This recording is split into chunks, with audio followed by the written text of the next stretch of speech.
तो चलिए आज एक ऐसी कहानी में चलते हैं जहां प्यार, बदला और एक अलौकिक न्याय वैलेंटाइन डे की रात को आपस में टकराते हैं।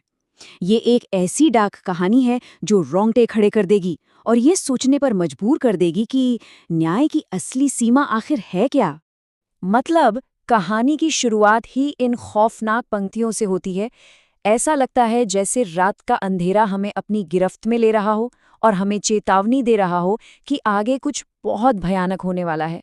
हमारी ये कहानी ना दो अलग अलग दुनियाओं में एक साथ चलती है। एक तरफ है ऐशो आराम की चमचमाती दुनिया और दूसरी तरफ चल रही है एक अंधेरी खतरनाक पुलिस इन्वेस्टिगेशन। अंकित की सुबह की दिनचर्या को देखकर लगता है कि उसकी जिंदगी एकदम परफेक्ट है, दौलत है, रुतबा है। लेकिन तभी एक अजीब सा टेक्स्ट मैसेज आता है, आज रात डिस्पैच करो। ये एक इशारा है कि इस चमक दमक के पीछे एक बहुत बड़ा और गहरा राज छिपा है। तो देखिए, एक तरफ अंकित की ये शानदार जिंदगी चल रही है और ठीक उसी वक्त दूसरी तरफ इंस्पेक्टर डालवी अपनी टीम को देश भर में हो रही किडनैपिंग्स के बारे में बता रहे हैं। ये दो बिल्कुल अलग दुनियाएं हैं जो बहुत जल्द एक भयानक मोड़ पर टकराने वाली हैं। और अब कहानी में एंट्री होती है एक नए किरदार की। एक ऐसा किरदार जो अंकित की जिंदगी में एक ऐसा खतरनाक खेल शुरू करने वाला है जिसका अंजाम किसी ने सोचा भी नहीं होगा। अंकित को एक नया पर्सनल असिस्टेंट चाहिए और आयशा सबसे काबिल उम्मीदवार बनकर सामने आती है। लेकिन अंकित को एक अजीब सा एहसास होता है कि उसने इसे पहले कहीं देखा है, एक क्लब में जहां अंधेरे में कई राज छिपे होते हैं। उनके इंटरव्यू के दौरान ना हवा में एक अजीब सा तनाव है।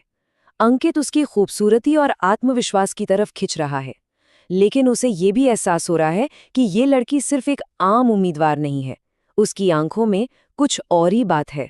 यहाँ आयशा का आत्मविश्वास और रहस्यमयी अंदाज साफ दिखता है। वो अंकित को सीधे सीधे चुनौती देती है और इस बातचीत का कंट्रोल पूरी तरह अपने हाथ में ले लेती है। ये बात तो साफ है कि वो यहाँ सिर्फ नौकरी के लिए नहीं आई है, उसके इरादे कुछ और ही हैं। और अब कहानी में एक अलौकिक मोड़ आता है। बंदरगाह पर एक डरावनी घटना होती है जहां एक वर्कर एक जवान लड़की के भूत को देखकर दहशत में आ जाता है। बाद में खबर आती है कि उस वर्कर की रहस्यमयी तरीके से मौत हो गई है। और जानते हैं क्या, ये सब कुछ अंकित के एक जहाज से जुड़ा हुआ है। वैलेंटाइन से ठीक पहली शाम अंकित आयशा को एक सुनसान बंदरगाह पर फुसलाकर ले जाता है। ये वही रात है जहां सब कुछ बदल जाने वाला है, जहां सारे राज खुलने वाले हैं। तभी एक ऐसा सच सामने आता है जो किसी ने सोचा भी नहीं था। इंस्पेक्टर डालवी, जो इस केस का मुख्य जांच करता है, असल में अंकित के साथ मिला हुआ है। वो आयशा की अंकित को मारने की योजना का पर्दाफाश कर देता है और खेल पूरी तरह से पलट जाता है। और तभी आयशा की असली पहचान सामने आती है। वो कोई आम लड़की नहीं, बल्कि एक पत्रकार है जो अपनी मारी गई जुड़वा बहन का बदला लेने आई है। अब सब कुछ समझ में आने लगता है। ये सिर्फ एक नौकरी नहीं थी, ये एक मिशन था। अंकित का कबूलनामा और भी भयानक सच सामने लाता है। उसके अपराध किसी की भी सोच से कहीं ज्यादा राक्षसी हैं।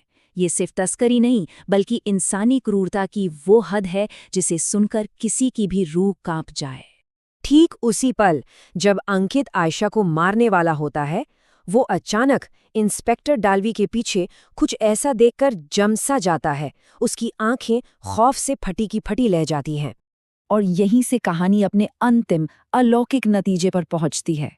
एक ऐसा नतीजा जहां न्याय इंसानी अदालतों में नहीं, बल्कि कब्र के उस पार से किया जाएगा। यहाँ न्याय बहुत तेजी से और बेरहमी से होता है। मारी गई लड़कियों की आत्माएं अंधेरे से उभरती हैं और अपना बदला लेती हैं। एक ऐसा बदला जो किसी भी इंसानी कानून से कहीं ज्यादा भयानक और शक्तिशाली है। सुबह होने पर बंदरगाह पर एक खौफनाक मंजर देखने को मिलता है। अंकित और डालवी दोनों की लाशें उसी इंडस्ट्रियल हुक पर लटकी हुई पाई जाती हैं। और ये मंजर देखने वाले डालवी के अपने ही अधिकारी होते हैं, जो इस भयानक नज़ारे को देखकर सन्न रह जाते हैं। आधिकारिक तौर पर कहानी का अंत इस न्यूज़ रिपोर्ट से होता है। अपराध का खुलासा हो गया, अपराधियों को सजा मिल गई और बाकी पीड़ितों को बचा लिया गया। लेकिन क्या यही पूरी सच्चाई है, या असली कहानी कुछ और ही थी जिसे सिर्फ उस रात के अंधेरे ने देखा?